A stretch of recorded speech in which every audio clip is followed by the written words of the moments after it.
Hello everyone! Hello mga ka-Ali! Mama's Alice Official here po.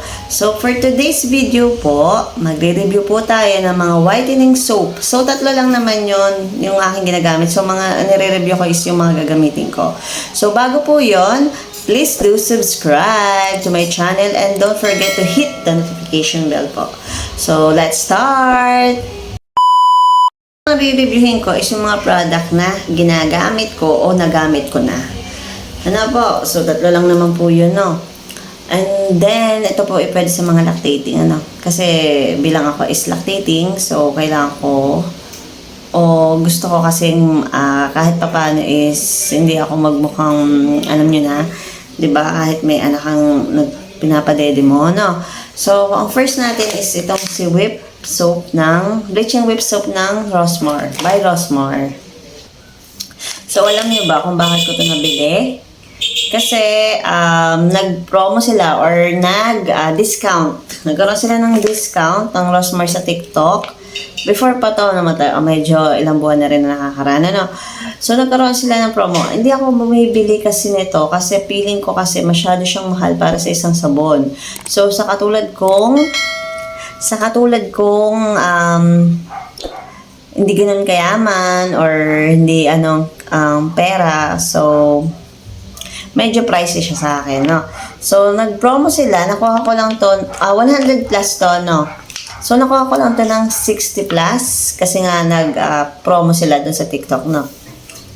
And then kaya ako yung nakabili, no? Pero gusto ko talaga tong subukan kasi sa mga review na nakikita ko is okay naman daw siya, effective sa kanila. Siguro pag matagal nang ginagamit or laging ginagamit. So one time ko lang ito nagamit. So, yun. Ang packaging naman is ayos. So, sa 100 something, yung original price is may 135 grams ka na bleaching soap, no?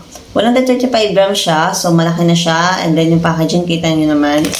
Seal yan, nasi-seal. So, kung tapos na kayong gamitin, pwede siyang i-seal. Then, meron siyang kasamang mesh. So, 100 something na yun. Pero nakuha ko lang siya ng 60 plus, no? And then, sabi daw dito is may collagen, glutathione, at saka alpha-arbutin. So, mga kilalang mga pampuputi. So, yun. Tatanong nyo saan kung worth it. So, worth it siya sa 60 plus nakuha ko, no? Dahil 60 plus lang naman nakuha ko dito, no? Pero kung siya ay 100 something, okay lang kung mapera ako, bibilhin ko siya. Pero sa kagaya ko nga, gaya sabi ko, is hindi ko siya mabibili lagi pag yung gagamitin ko na talaga siya. Okay naman, ang smooth siya, mabango, wala namang problema doon.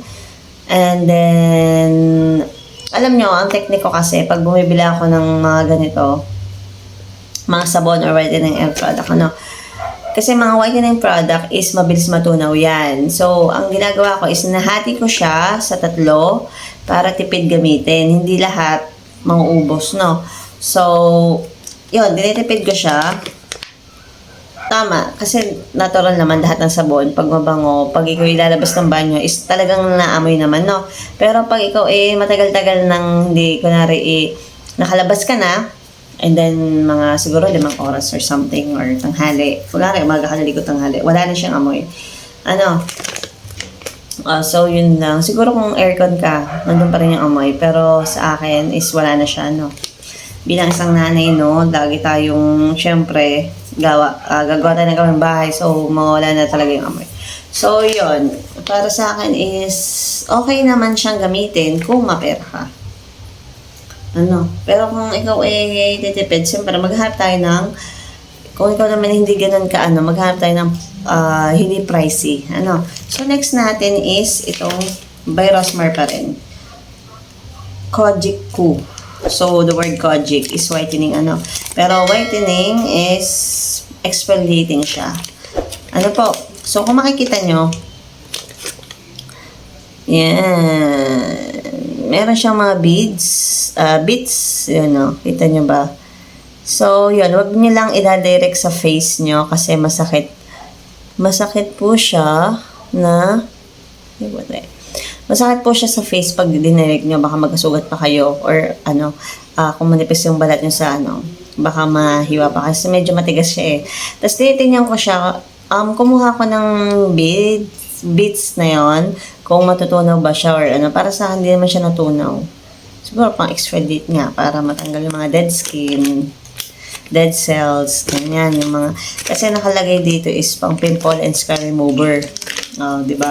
So kaya siya siguro matigas kasi para mawala yung mga maiitim na dead cells, dead skin or gano'n. Di ba? So hinati ko rin siya. So ganito lang din siya kalaki. Yan, yung niya, gayon din kalaki. So, ang Kojic, alam naman natin, ang mga whitening, di ba, Kojic, kala na Kojic, is mabilis matunaw. So, hinati ko rin siya. Sa dalawa lang ko hinati, kasi hindi naman kain tatlo to, kasi tingnan nyo naman, di ba? So, 40 plus or 30 plus yata to, pero nakuha ko lang siya ng piso, kasi nagpa-piso si Ma'am Rosmarnan sa TikTok eh. Kasabay nung then, yun, mabilis lang matunaw. And then, yung una, kaya nasabi ko masakit kasi nalagay ko kagad siya sa face ko, direct agad. So, medyo masakit yun. Pero, yun. Mabilis matunaw, medyo, hindi ganun ka, amoy. May Kojic. Kojic ng mga sabon. Pero kung, pwede naman to, kung talagang ikaw, meron naman kasi nabibili talaga na rosemary, no? Kunwari, by 10 or by 5, ganon. Kung gusto niyo talaga to siya gamitin. Pero para sa akin, para to sa mga, maganda tong gamitin para sa mga, yung mag-exfoliate. Yung may mga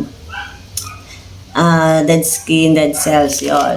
Pwede to, Pero sa akin is, hindi ko na ulitin umorder nito. Okay? And then, ito yung patatlo. So, ito na, ganyan lang din ako bumili, So, itong si Honest Glow. Ito yung nila, yung pang glass skin. Yung una nila is orange, may kasamang serum yon. So, pwede ka rin hindi magsama ng serum. Gusto mo yung sabon lang, ganun, pwede din naman. May promo din sila lagi sa TikTok.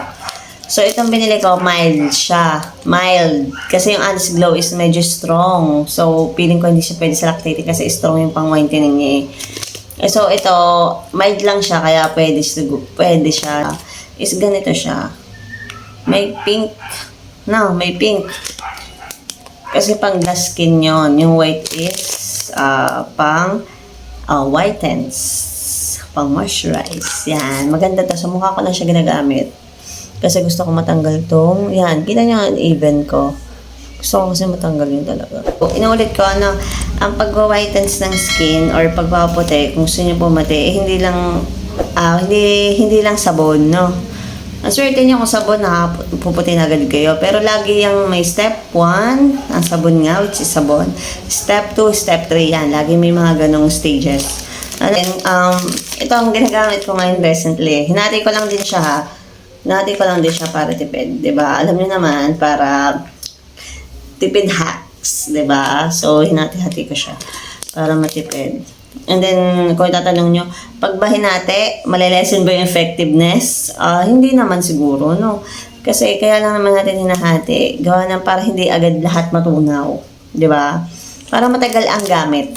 Yan. So, ang masasabi ko lang is kung, yan, tingnan nyo. May puti paggawa, Wait. Diba?